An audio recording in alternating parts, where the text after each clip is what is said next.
وجهك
Ini la uhibbuka, sesungguhnya aku benar-benar mencintai.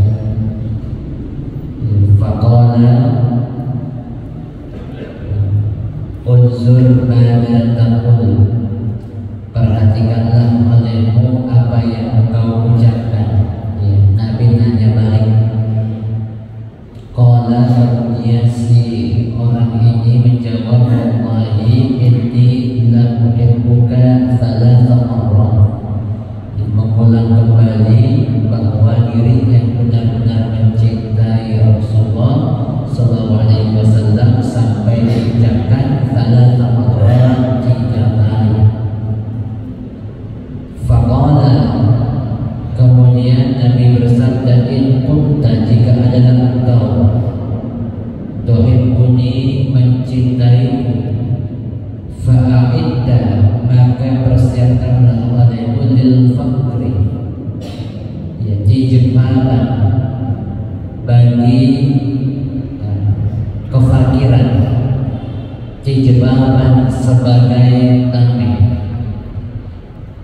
Fa'innal faqra, maka sesungguhnya kefakiran itu asra'ul, lebih cepat, ila man yuhibbuni, kepada orang yang mencintaiku, minas sayri, dari aliran, ila muntahahu, sampai di ujungnya, seperti aliran sungai, ila muntahahu, dari hulu sampai apa, sampai ke hilir. Rawi At-Tirmidzi, hadis riwayat Imam At-Tirmidzi. Para jamaah sekalian, hadis ini juga menjelaskan tentang kefakiran. Meskipun nanti ada hadis yang lain bahwa di mana kita dianjurkan untuk berdoa dan meminta agar terhindar dari kefakiran. Allahumma bika minal faqri, ya Allah, sesungguhnya aku berlindung kepadamu dari apa? Dari kefakiran. Dan ini ya justru kita harus perhatikan kefakiran. Tetapi di hadis yang lain kita meminta kepada Allah agar kita terhindar dari kefakiran. Satu sisi Rasul menjunjung tinggi kefakiran, tapi satu sisi Rasul justru menganjurkan kepada umatnya agar terhindar dari kefakiran. Nah, ini nampak seolah-olah bertentangan. Padahal tidak demikian. Yang pertama, bahwa kenapa kita memohon kepada Allah agar berlindung dari kefakiran? Karena pada hakikatnya banyak yang bisa kita lakukan. Itulah kenapa kita berdoa agar terhindar dari kefakiran. Artinya jangan sampai kemudian kita menjadi pengemis, karena dengan harta banyak yang bisa kita lakukan. Anak bisa sekolah sampai sampai tinggi, kan begitu. Kemudian juga umpamanya jika ada pendaki yang satu menggunakan kata-kata ceramah, yang satu dakwahnya bagi-bagi sembako, itu kalau diadakan pada hari yang sama, kira-kira yang penuh yang mana itu? Bagi sembako, kan begitu. Artinya para jamaah sekalian, ketika kita diberikan kelebihan rezeki, kelebihan harta, maka dengan harta itulah banyak yang bisa kita lakukan. Tetapi dalam hadis ini Rasul menekankan, jika engkau memang betul-betul mencintaiku, maka engkau harus memperhatikan kefakiran. Perhatikan orang-orang yang fakir. Sebab para jamaah sekalian, banyak orang yang lupa, udah punya harta banyak, akhirnya mengabaikan apa? Mengabaikan orang-orang fakir, mengabaikan orang-orang fakir. Jadi hadis ini menekankan, jangan sampai kita mengabaikan orang-orang yang fakir.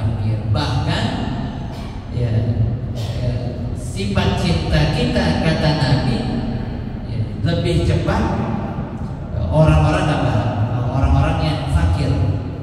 Dengan kefakiran, dengan kita mencintai orang-orang fakir, ya maka jalannya ini lebih cepat, arusnya lebih apa? Ya lebih deras. Ya.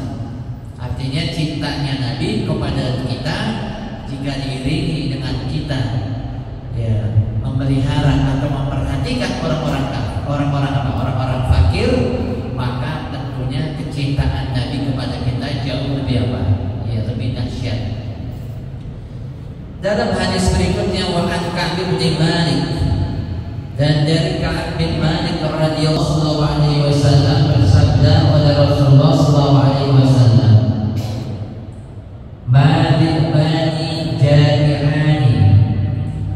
Ya, tidaklah dua serigala jami'ani yang sedang lapar ursil dilepaskan fil ghanami, di tempat kumpulnya kambing, bi'afsadalah, ya tidak lebih menghancurkan baginya, min hirsil mar'i, dari kegigihan seseorang, adal mali, ya atas mengejar-ngejar harta, wasyarabi, atau dari kegigihan orang untuk mencari-cari kedudukan, kemuliaan, lidinihi, bagi agamanya, roh ya Tirmidzi. Nah, para jemaah sekalian yang dirahmati Allah, salah satu musuh yang ditakuti oleh pengembala kambing adalah serigala. Ya, salah satu musuh yang ditakuti oleh pengembala kambing apa? Ya, serigala. Ya, ini yang biasanya mengembala kambing di daerah hutan umpamanya atau di padang luas. Itu kan banyak serigala dan anjing-anjing liar gitu ya.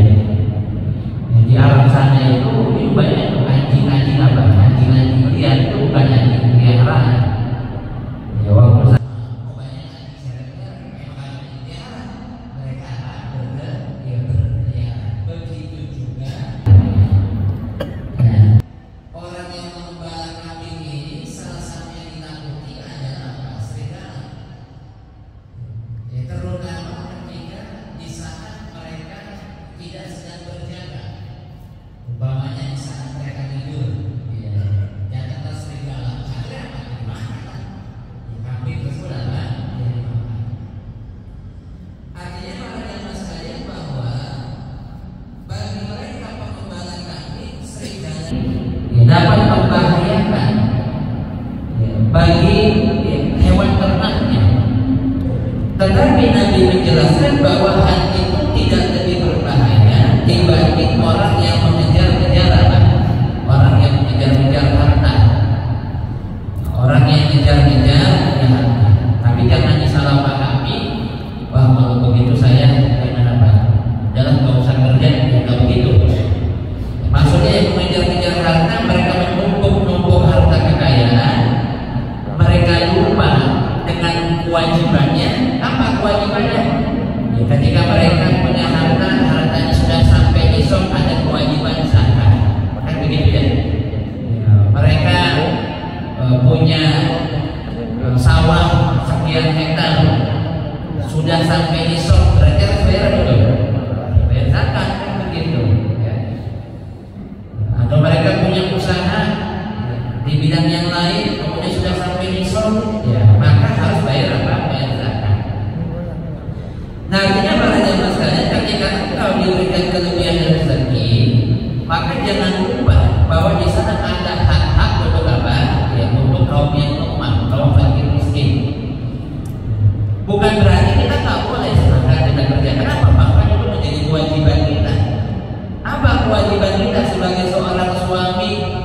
Kewajiban kita sebagai seorang suami itu adalah memberikan nafkah. Ya, ada orang nggak usah, saya udah nabung ini. Buat apa? Ya, buat berangkat haji. Ya, udah cukup tabungannya, alhamdulillah cukup. Tapi nggak usah ini kalau saya daftar. Ya, sekarang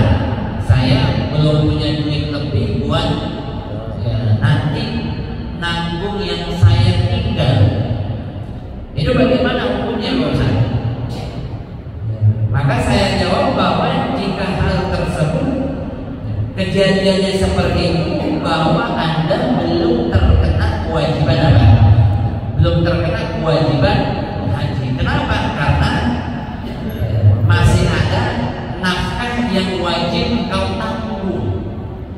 Makanya sampai-sampai ada ulama itu yang mengatakan begini, haji itu betul-betul bagi orang yang mampu, atau bahasa lain haji buat orang yang kaya, buat orang yang apa?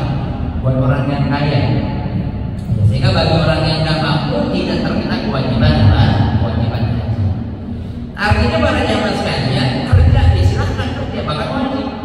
Karena kewajiban kita adalah untuk memberi apa? Memberi nafkah. Anak istri kita wajib kita jamin apa? 1, tempat tinggalnya, 2, pakaiannya, 3, makannya, kan begitu. Rumah ada, pakaian kita beliin, kagak makan kita boleh juga. Anak-anak pendidikannya siapa yang nanggung? Kita sebagai seorang suami. Nah, maksud daripada mengejar-kejar harta adalah ketika engkau kemudian lupa dengan kewajibanmu, lupa dengan keadaan orang-orang yang lemah, atau kemudian engkau sibuk mencari kedudukan, sibuk mencari apa? Ya, kedudukan. Makanya kan begini, meminta untuk dimuliakan itu nggak boleh. Jadi kita minta dimuliakannya, itu nggak boleh. Tetapi kita diperintahkan untuk menjadi orang mulia, meminta dimuliakan. Saya ini kalau kagak disebut Pak Haji, gitu kan? Maaf saya, umpamanya jangan juga. Ya artinya jangan sampai kemudian kita meminta orang untuk memuliakan apa? Memuliakan kita. Kalau sanjung saya, hati-hati gitu ya. Tapi yang diperintahkan adalah menjadi orang mulia, menjadi orang yang mulia. Apa syaratnya untuk menjadi orang yang mulia nih? Syaratnya 1, dia kudu berilmu, 2, dia kudu beradab. 1, dia berilmu, 2, apa? Dia beradab. Ya, kewajiban untuk belajar tidak pernah putus sampai apa? Ya sampai yaumul kiamah, sampai kita menghadap kepada Allah Subhanahu wa taala. Hadis yang berikutnya, wa an Abdullah bin Mas'ud radhiyallahu anhu, semoga diridhai oleh Allah daripadanya, qala, berkata, nama Rasulullah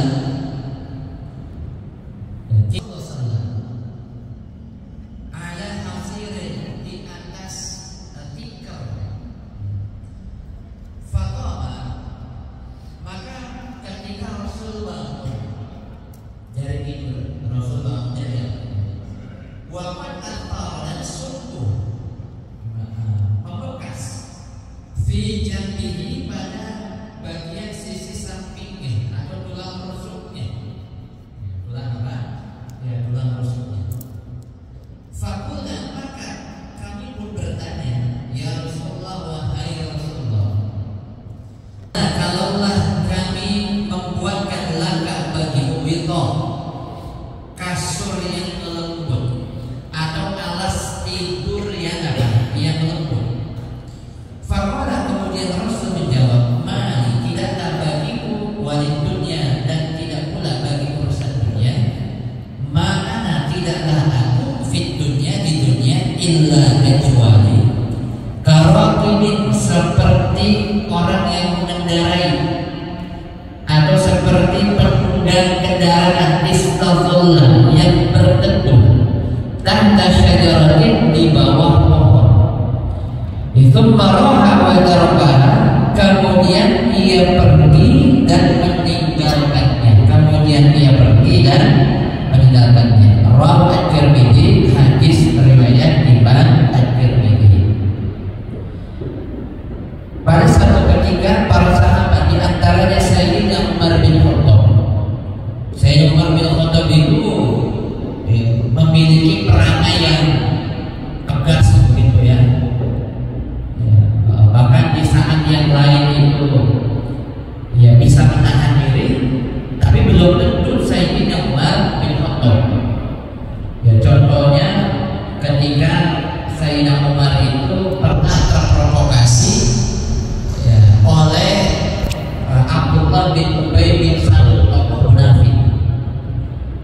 Sampai-sampai kemudian Sayyidina Umar bin Khattab meminta kepada Rasul, ya Rasul, ini gara-gara Abdullah ya bin Ubay bin Salul, izinkan aku, saya ingin bunuh deh, saya ingin penggalah jadi begitu. Tapi begitu saat itu para sahabat di antaranya Sayyidina Umar bin Khattab datang ke kediaman Nabi dan melihat Nabi tidur di atas tikar, luluhlah hatinya. Ya, seperti halnya Sayyidina Umar bin Khattab luluh ketika mendengar bacaan apa? Bacaan Al-Quran. Ini Sayyidina Umar bin Khattab makanya ya, kalau ada orang yang sampai susah dibilangin begitu, Anda sebenarnya hati Anda terbuat dari apa, kan begitu ya. Sayyidina Umar bin Khattab saja yang punya perangai sangat keras tapi bisa apa?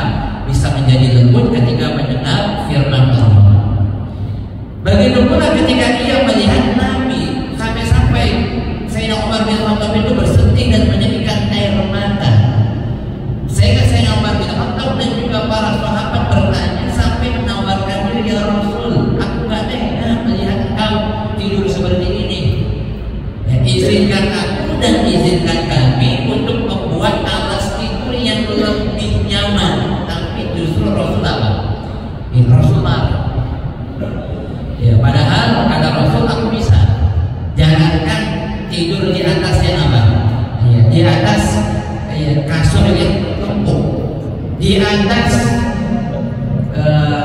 di atas tumpukan emas yang ya, setinggi gunung pun aku mampu, kata Rasulullah SAW. Ya, tapi Rasul tak minta. Apa yang pertama Rasul mengajarkan bahwa ya, Rasul mengajarkan agar hidup apa? Ya, hidup sederhana tapi bukan berarti miskin. Artinya hiduplah engkau ya disesuaikan ya dengan apa? Dengan kondisi dirimu. Apa sih yang bisa kita, apa yang kita bawa buat mati? Apa yang kita, contoh yang kita makan nih, kita makan. Ya, ketika kita puasa, contoh ya, kita puasa nih. Puasa kemudian buka puasa. Itu sebelum buka puasa apa yang terjadi itu? Nafsu kan begitu. Wah, ntar pengen buka puasa nih sama ayam bakar, minta sama istri masakin jengkol, ayam bakar, beli sate, es timun suri, gorengan, udah lengkap itu. Begitu azan tiba makan air putih, kenyang udah ya. Ya kenyang seperti itu. Nah, Nabi sedang mengajarkan kepada kita jangan sampai terseret dengan apa tuh? Ya, dengan dunia ini yang pertama. Kemudian yang kedua, kenapa Rasul tidur di atas tikar? Karena Rasulullah SAW tidak ingin tidurnya terlalu lelah. Terlalu apa? Yang lelah. Kalau kita tidur di kasur yang sangat-sangat empuk, itu biasa tidur apa tuh? Sampai pules banget, sampai apa? Sampai pules banget. Yang kadang ada yang buat agak apa? Agak getar kan begitu. Nah ini Rasul tidak mau. Pernah pada satu ketika Rasulullah SAW alas tidurnya itu dilipat empat. Jadi Rasul itu alas tidurnya dilipat dua, gitu ya. Pada satu ketika alas tidurnya dilipat empat. Begitu Nabi ingin tidur dan Nabi tahu bahwa kenapa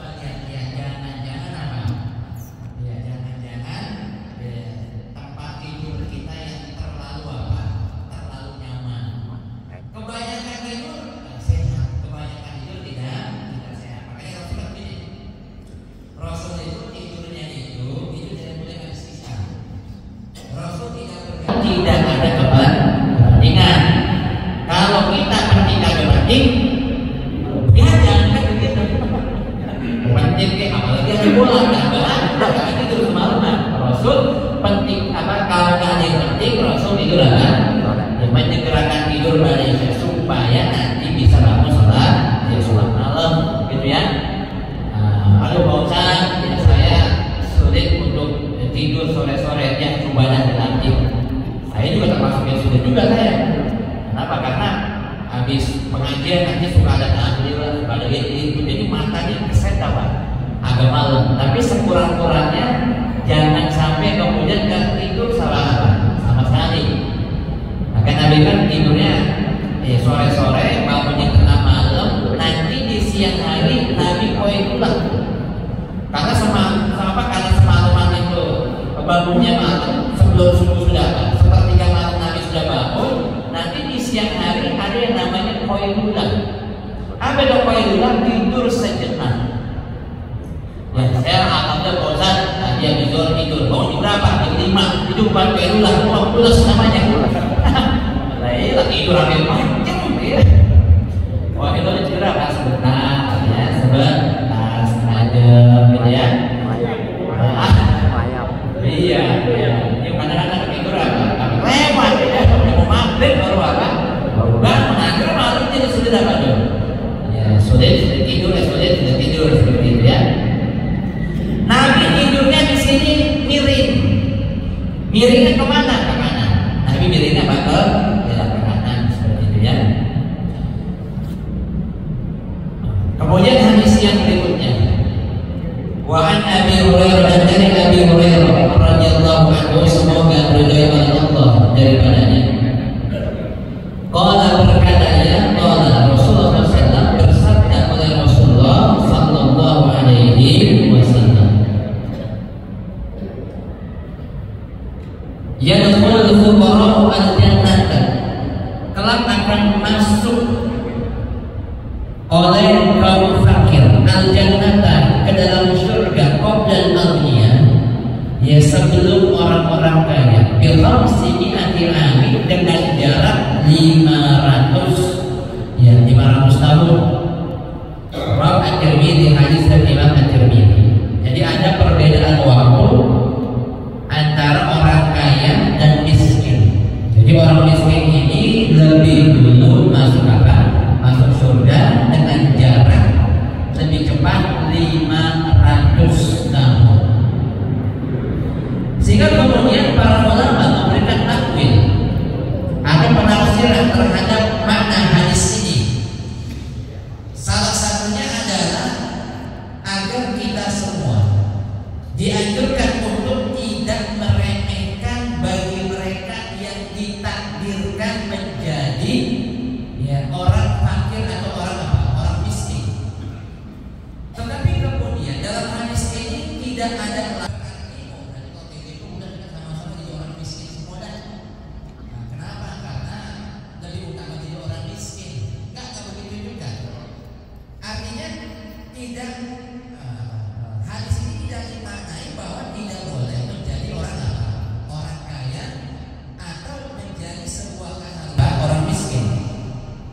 ya, justru sebaliknya, ketika kita diberikan kekayaan, ya maka gunakanlah kekayaan tersebut untuk apa? Untuk beramal. Karena nanti ada juga hadis yang lain itu, yang orang kaya itu selama harta kekayaannya digunakan di jalan Allah, dia mendapatkan keutamaan nanti di hari akhirat. Ada sebuah pertanyaan, Pak Ustaz, kalau memang miskin itu lebih utama, berarti ya sudahlah, kami pasrah dengan takdir, kami juga berusaha untuk jadi orang kaya, atau juga menjadi orang miskin, ya itu utama. Nah, maka begini, contoh ya, belum lama ini di dalam konsep zakat ya. Di dalam konsep zakat bahwasanya ada anjuran, jika di tahun ini anjurannya, jika di tahun ini ada di antara jadi mustahik zakat, maka berdoalah kepada Allah agar di tahun yang akan datang kita menjadi muzaki. Janganlah engkau bangga kalau setiap tahunnya menjadi langganan, saya dalam konsep zakat begitu. Kalau perlu dalam catatan itu, ya itu jumlah muzakinya setiap tahun bertambah. Artinya apa? Oh, berarti programnya berhasil ya. Nah, kenapa kok ada zakat? Agar supaya yang kaya itu punya kepedulian terhadap orang yang susah. Orang yang susah bisa bangkit, orang yang susah bisa apa? Bisa bangkit. Jadi ada apa? Jadi ada saling keterikatan seperti itu. Sehingga jika ada di antara kita yang tahun ini menjadi musyair zakat, berdoalah mudah-mudahan tahun depan apa kita menjadi ya orang yang memberikan zakat. Tahun ini tangan kita berada di bawah, berdoa mudah-mudahan tahun depan apa? Ya ada di atas seperti itu. Itu seperti itu ya. Makanya begini. Ada hal yang memang ya kita tidak bisa ubah. Ya. Dalam konsep takdir itu kan ada dua. Ada takdir mubrom. Takdir apa? Mubrom. Apa itu takdir mubrom? Takdir mubrom adalah takdir yang tidak bisa diubah. Apa contohnya? Lahir. Ya, lahir nih. Ada nggak yang bisa ubah lahir? Nyesel banget. Kenapa saya lahir jadi orang susah? Ya Allah, lahirkan saya kembali jadi orang kaya. Ya, nggak bisa ya. Keturunan. Kenapa saya keturunan dan sakit itu? Wah, saya kalau keturunan Habib, gitu kan keturunan apa? Keturunan Habib bisa nggak jadi kita ubah takdir tersebut? Nggak bisa. Ya, atau kita minta kepada Allah, ya Allah kenapa saya jadi laki-laki, pengennya saya jadi perempuan? Atau yang perempuan pengennya laki-laki, bisa nggak berubah status takdir itu? Nggak bisa. Nah, ini takdir mubrom itu. Takdir tersebut tidak bisa diubah. Tapi kemudian yang kedua ada takdir mu'allaq. Takdir mu'allaq ini takdir yang bisa diubah. Apa contohnya? Contohnya ya, anak-anak murid-murid kita ditanya, nah kamu pengen jadi apa? Saya pengen jadi presiden. Ya, pertanyaan saya, jadi presiden, jadi wakil presiden, ya bisa nggak? Semua orang bisa nggak?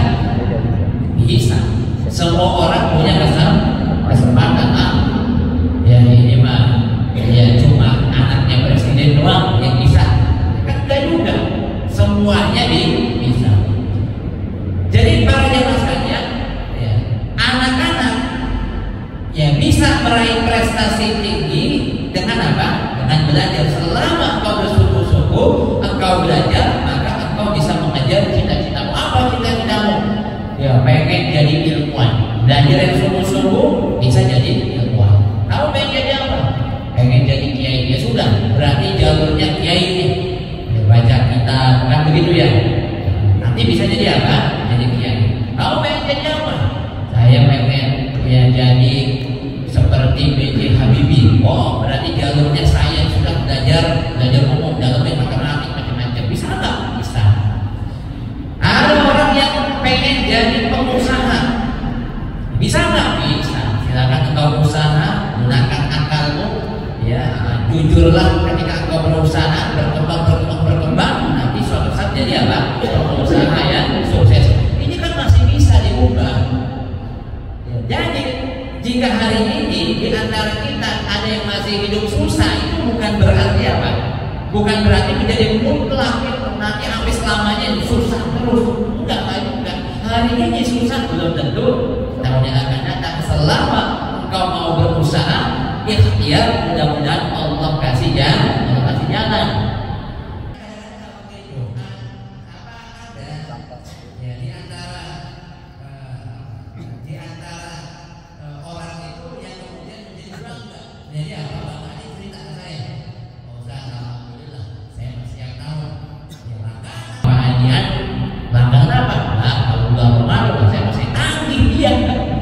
Jadi dia apa? Menjadi mustahik zakat apa? Senang begitu, bangga. Jadi para jamaah sekalian, nanti ada lagi keutamaan di hadis yang lain, tentang orang apa?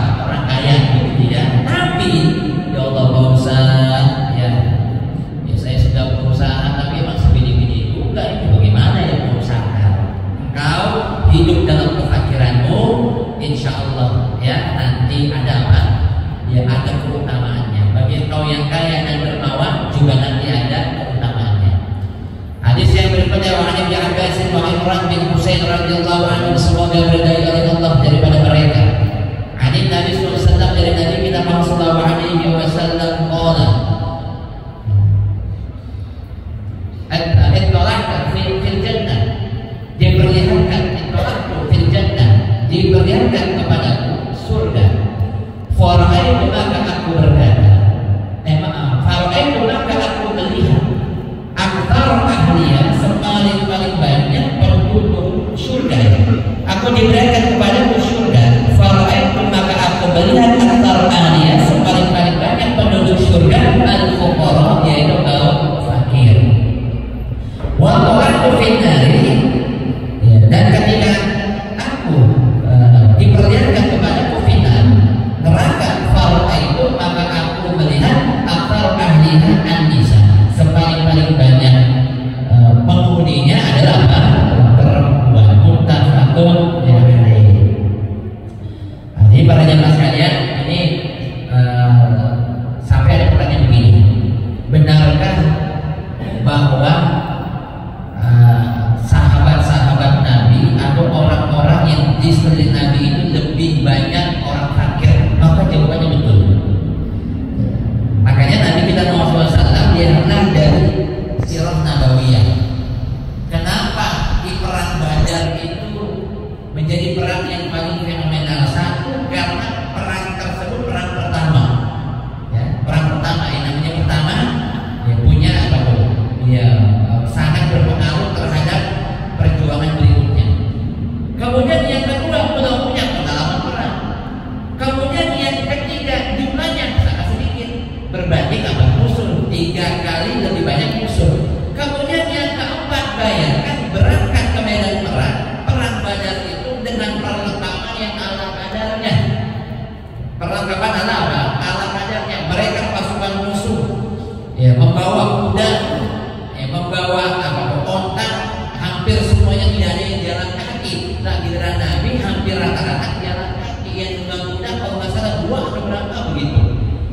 Sangat-sangat ada sedikit. Yang tunggang onta kalau nggak salah hanya ada 60. Ya, dari 300 selebihnya jalan kaki. Ya. Artinya para jemaah sekalian, perjuangan Nabi di awal-awal itu justru yang banyak beriman adalah kaum apa? Ya, kaum fakir. Nah, sehingga Nabi tidak ingin mengabaikan mereka yang kaum fakir. Makanya dulu ada dalam hadis yang lain itu golongan orang-orang kaya itu meminta, ya Rasul, bagaimana izinkan kami di orang-orang kaya, para bangsawan, agar kami dibuatkan pengajian khusus kami. Nabi menolak. Kenapa? Khawatir, ya, dengan sebab itu Nabi mengabaikan kaum apa nih? Kaum fakir, ya. Yang paling banyak penduduknya adalah kaum fakir di surga. Sedangkan di neraka kaum wanita. Jadi pertanyaan juga, emang kenapa kaum wanita? Nah, ada pertanyaan begini, wah kalau begitu berarti jangan-jangan penduduk dunia ini lebih banyak kaum wanita. Dalam statistik, Pak, dalam statistik itu lebih banyak laki-laki dibanding perempuan. Jadi kalau bandingkannya 101 laki-laki, 100 perempuan, 101 laki-laki, 100 perempuan. Banyakan mana tuh? Ya, banyakan laki-laki, begitu. Banyakan laki-laki. Nah, tapi kok kenapa justru yang masuk neraka itu banyakan perempuan?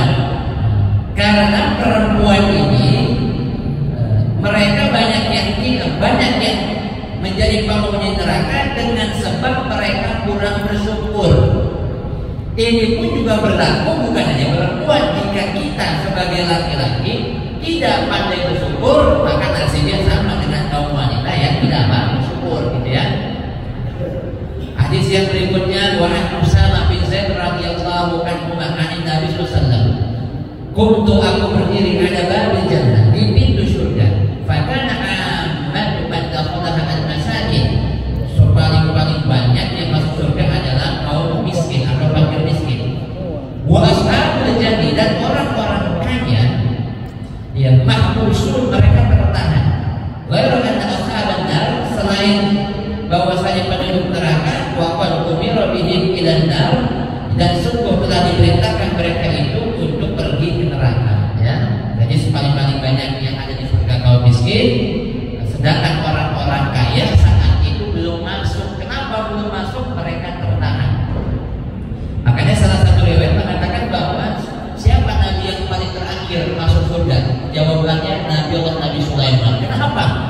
rumahnya banyak, ya rumahnya apa? Rumah banyak. Jadi yang lain, kenapa kok orang fakir miskin masuk surga duluan? Ketika ditanya untuk apa harta yang kau gunakan, ya Allah, apa yang saya mau pakai? Orang saya juga punya harta, kan gitu kan? Tidak masuk. Ya. Sedangkan orang kaya banyak pertanyaannya, kenapa? Karena mempertanggungjawabkan harta yang telah dititipkan oleh Allah kepadanya. Hadis berikutnya wa an Abi Hurairah, dari Abi Hurairah radhiyallahu anhu, an Nabi sallallahu alaihi wasallam, dari Nabi kita Muhammad sallallahu alaihi wasallam.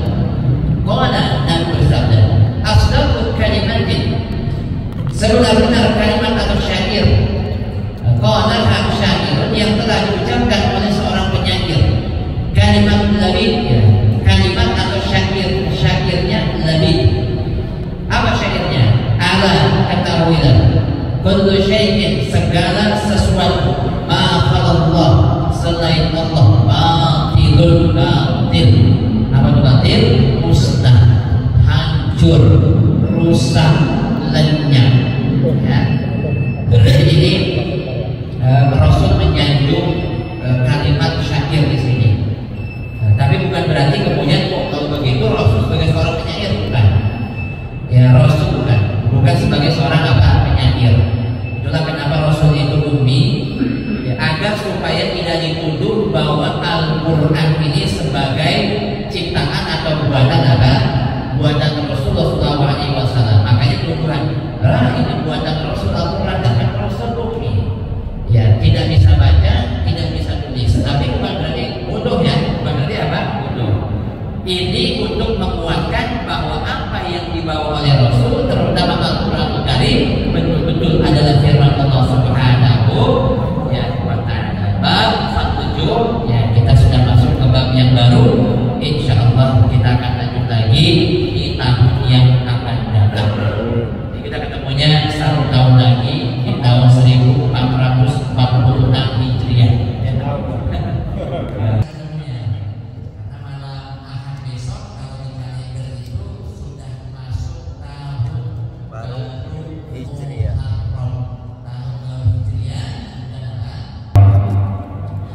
Mudah-mudahan kita bisa jumpa lagi di pertemuan berikutnya dalam keadaan sehat, walafiat, dan memanjangkan usia.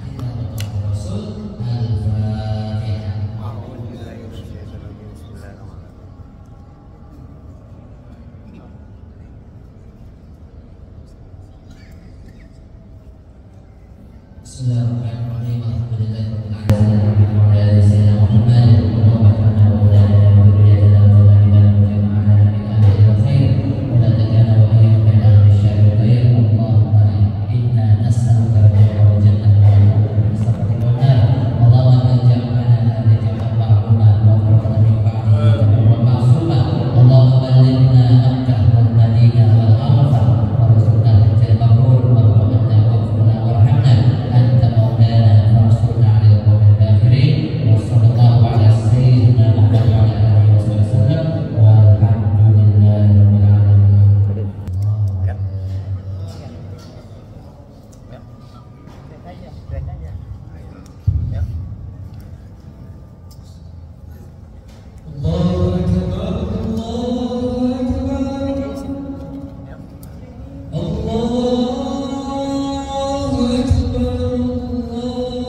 Assalamualaikum warahmatullahi wabarakatuh. Jumpa lagi dan selamat malam buat Ahmad Muslim, wabil khusus buat jemaah pengajian dan budaya ini.